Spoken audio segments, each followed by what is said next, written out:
Genesis 45. Joseph makes himself known. Then Joseph could no longer control himself before all his attendants, and he cried out, "Have everyone leave my presence." So there was no one with Joseph when he made himself known to his brothers. And he wept so loudly that the Egyptians heard him, and Pharaoh's household heard about it. Joseph said to his brothers, "I am Joseph. Is my father still living?" But his brothers were not able to answer him because they were terrified at his presence.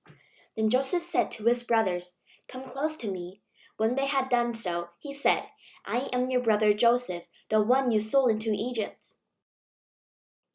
And now do not be distressed and do not be angry with yourselves for selling me here, because it was to save lives that God sent me ahead of you. For 2 years now there has been famine in the land, and for the next 5 years there will be no plowing and reaping. But God sent me ahead of you to preserve for you a remnant of earth and to save your lives by a great deliverance. So then, it was not you who sent me here, but God. He made me father to Pharaoh, lord of his entire household and ruler of all Egypt. Now hurry back to my father and say to him, 'This is what your son Joseph says. God has made me lord of all Egypt. Come down to me, don't delay.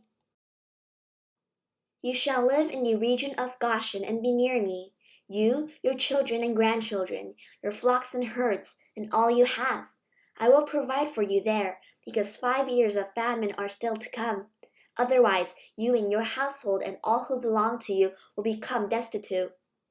You can see for yourselves, and so can my brother Benjamin, that it is really I who am speaking to you.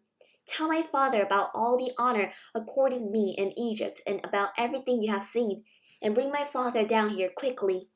Then he threw his arms around his brother Benjamin and wept, and Benjamin embraced him, weeping.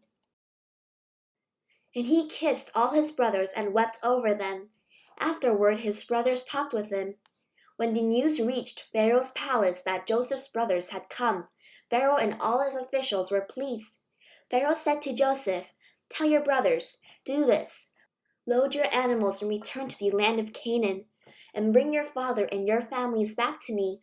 I will give you the best of the land of Egypt, and you can enjoy the fat of the land."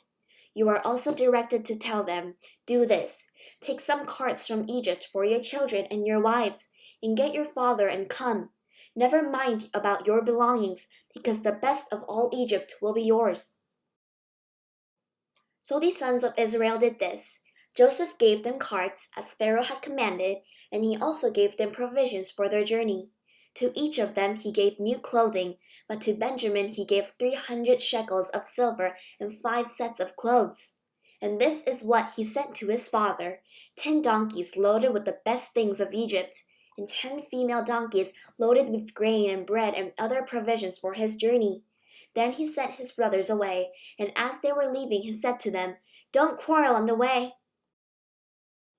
So they went up out of Egypt and came to their father Jacob in the land of Canaan. They told him, "Joseph is still alive. In fact, he is the ruler of all Egypt." Jacob was stunned. He did not believe them. But when they told him everything Joseph had said to them, and when he saw the carts Joseph had sent to carry him back, the spirit of their father Jacob revived. And Israel said, "I'm convinced my son Joseph is still alive. I will go and see him before I die."